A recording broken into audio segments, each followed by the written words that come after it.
Bonjour, c'est Ursule.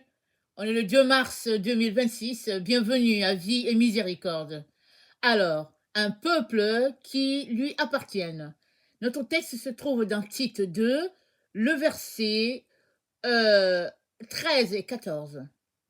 En attendant la bienheureuse espérance et la manifestation de la gloire du grand Dieu et de notre Sauveur Jésus-Christ, qui s'est donné lui-même pour nous afin de nous racheter de toute iniquité et de se faire un peuple qui lui appartienne, purifié par lui et zélé pour les bonnes œuvres. Amen et alléluia. Alors, tu fais partie du peuple de Dieu si tu as donné ta vie à Jésus. Amen. Si un jour tu as invité Jésus-Christ à venir dans ta vie, alors tu fais partie de son peuple. Amen. Excusez-moi. Tu fais partie de son peuple, alors tu as besoin de marcher selon ses directives. Amen. Alors, si tu n'as pas donné ta vie à Jésus, par contre, tu as besoin de lui donner ta vie pour appartenir à son peuple. Parce que Dieu nous a sauvés afin que nous puissions lui appartenir tous, sans exception. Mais il ne va forcer personne à, à devenir son enfant. Tu as besoin d'ouvrir la bouche et de le souhaiter. Tu as besoin de l'inviter dans ta vie. Et dès que tu ouvres ta bouche pour confesser son nom, pour dire Seigneur, je reconnais que tu es mort pour moi, tu deviens son enfant. Il t'enregistre parmi les siens. Maintenant, tu as besoin de renoncer à l'impiété. C'est ça qui est dit dans Tite 2, le verset 12. C'est dit que la grâce de Dieu nous enseigne à renoncer à l'impiété et aux convoitises mondaines et à vivre dans le siècle présent selon la sagesse, la justice et la piété. Alors, notre siècle, notre monde, vous savez comment il est, comment notre monde fonctionne, n'est-ce pas? Il y a certaines normes à observer si on fait partie de ce monde. Et si tu n'observes pas ces normes, tu es moqué, tu es ridiculisé, et puis bon, voilà, tu es traité de tout et de rien. Toutefois, qu'est-ce que Dieu attend de chacun d'entre nous? Il attend qu'on lui donne notre vie, et si on l'a fait, il attend que nous puissions marcher, n'est-ce pas, en renonçant aux œuvres mortes. Et les œuvres mortes, n'est-ce pas, c'est toutes ces choses-là que nous, les humains, nous valorisons, alors que Dieu appelle cela abomination. Alors, aujourd'hui, le Seigneur aimerait que tu saches que il t'aime. Amen. Je viens te parler de l'amour de Dieu. Il t'aime. Et il a montré son amour de façon très concrète. Dieu a laissé son fils aller mourir sur la croix. Parce que toi et moi méritions la mort. La mort a atteint notre père Adam et la conséquence est répandue sur tous les humains. La seule manière pour toi et moi de ne pas vivre dans la mort, c'était que Jésus-Christ vienne donner sa vie pour toute l'humanité. C'est ce qu'il a fait. Si bien que quiconque lui donne sa vie est passé de la mort à la vie. Il ne connaîtra pas la mort. Et puis, tu as besoin, parce que vivant sur cette terre remplie de corruption, tu as besoin de renoncer par toi-même à toutes ces choses-là qui offensent Dieu, ou bien à toutes ces choses-là qui sont appelées du domaine du mal, du domaine des ténèbres. Tu as besoin, c'est toi qui as besoin de te retracter, de refuser de pratiquer ces choses-là, de refuser de te retrouver en dedans de ces choses-là. Et c'est dit que, attendez, je vais lire. Attendez, donnez-moi une minute. Éphésiens 2, au verset 19, c'est dit, ainsi donc, vous n'êtes plus des étrangers, ni des gens de dehors, mais vous êtes concitoyens des saints, gens de la maison de Dieu. Amen. Dieu a voulu un peuple qui lui appartient. Maintenant que tu lui as donné ta vie, tu es de la maison de Dieu. Tu ne peux pas continuer de faire les choses de la maison de Satan. Tu as besoin de te comporter comme on se comporte dans la maison de ton père. Les prophètes sont un exemple pour toi. les saints d'autrefois sont un exemple pour toi. Jésus-Christ lui-même, il est la référence. Ça dit que tu as tous les exemples. Si tu prends la Bible, tu vas voir comment ces gens-là ont vécu. Et le Seigneur aimerait que tu vives comme ça. Alors ne dis pas que non, eux, ils étaient des saints. Parce que souvent, hein, les gens disent que non, eux, ce sont les saints et puis nous sommes les pécheurs. OK? Ils ont aussi été pécheurs comme nous. La Bible même dit, car tous ont péché et sont privés de la gloire de Dieu. Mais Dieu prouve son amour envers nous, c'est que lorsque nous étions encore pécheurs, Christ est mort. Ça veut dire quoi? Ça veut dire que tout le monde a péché. Christ est le seul qui n'a pas péché. Alors, ne dis pas que les autres sont des saints et puis toi, tu n'es pas.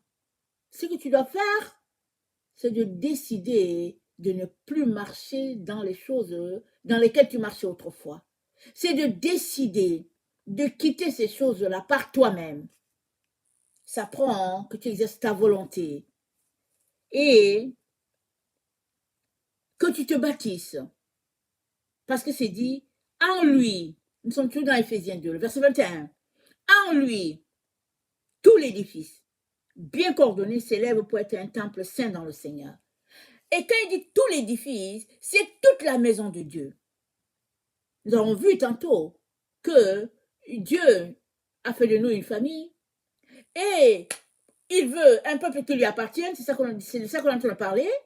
Alors, si on lui appartient, on doit se comporter comme ça se fait dans la maison du Père. On ne peut pas se comporter comme on aimerait.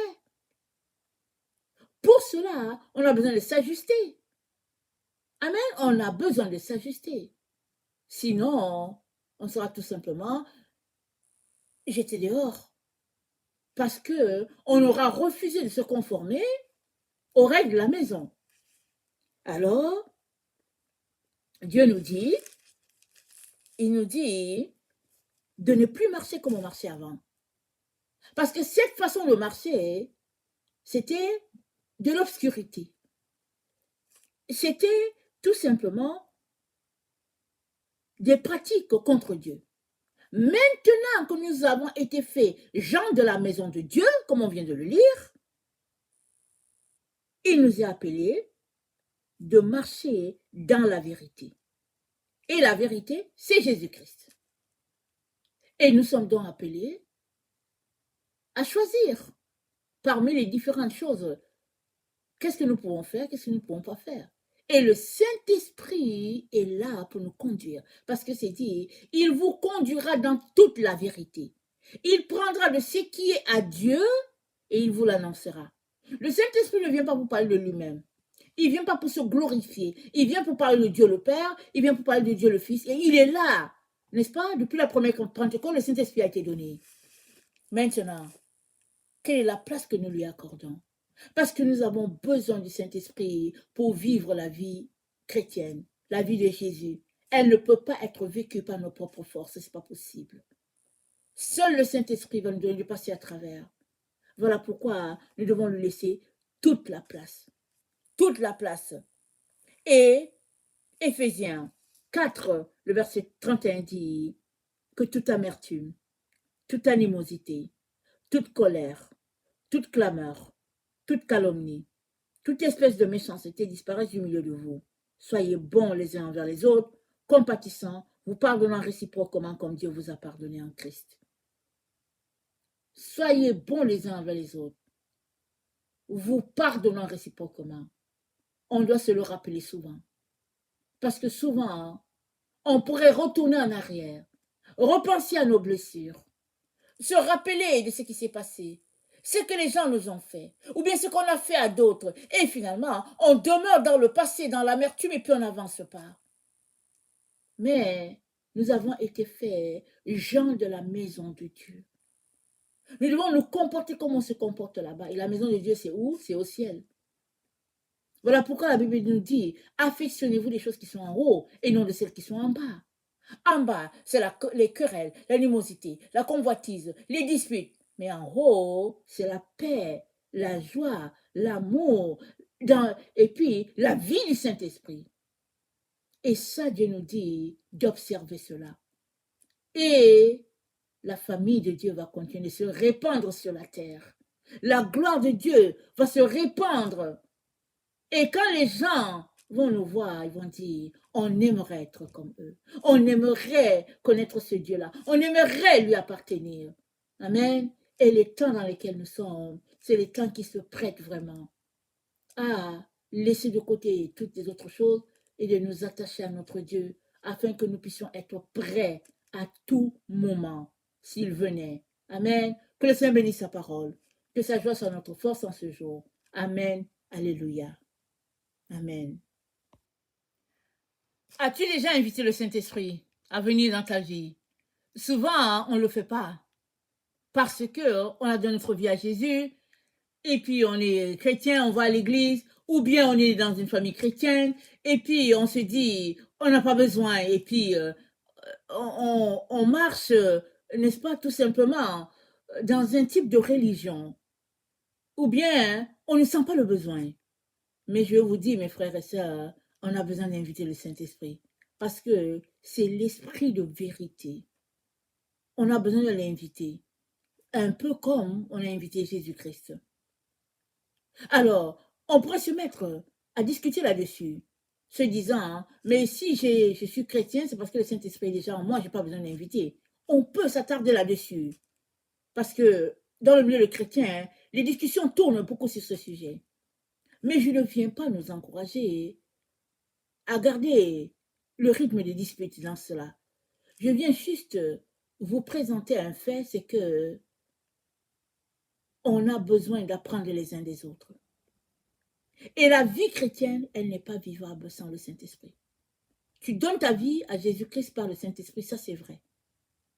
C'est-à-dire, pour que tu dises que Jésus-Christ est le Seigneur, c'est parce que le Saint-Esprit t'a convaincu. Maintenant, tu as besoin de lui dire, je veux plus.